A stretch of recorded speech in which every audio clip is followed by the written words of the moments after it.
Uang bukan segalanya, namun segalanya membutuhkan uang.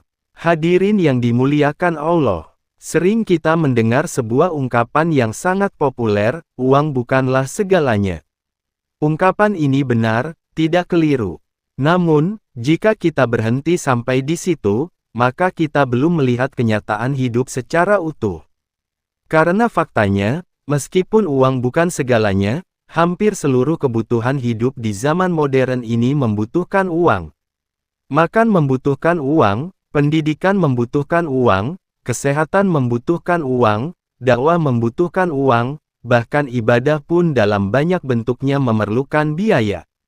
Berangkat haji, umrah, menuntut ilmu, membangun masjid, menyantuni fakir miskin, semuanya tidak lepas dari peran harta.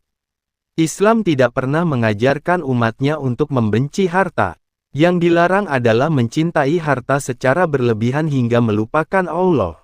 Rasulullah bersabda bahwa harta adalah fitnah bagi umat ini, bukan karena hartanya, tetapi karena cara memperlakukannya. Harta di dalam Islam adalah alat, bukan tujuan. Ia seperti pisau, jika berada di tangan orang yang benar, ia menjadi alat kebaikan. Namun jika berada di tangan orang yang salah, ia menjadi sumber kerusakan. Maka yang berbahaya bukan uangnya, melainkan hati yang dikendalikan oleh uang. Di zaman modern ini, realitas hidup semakin kompleks. Tantangan ekonomi semakin nyata. Banyak orang yang kehilangan ketenangan bukan karena kurang iman, tetapi karena terhimpit kebutuhan hidup.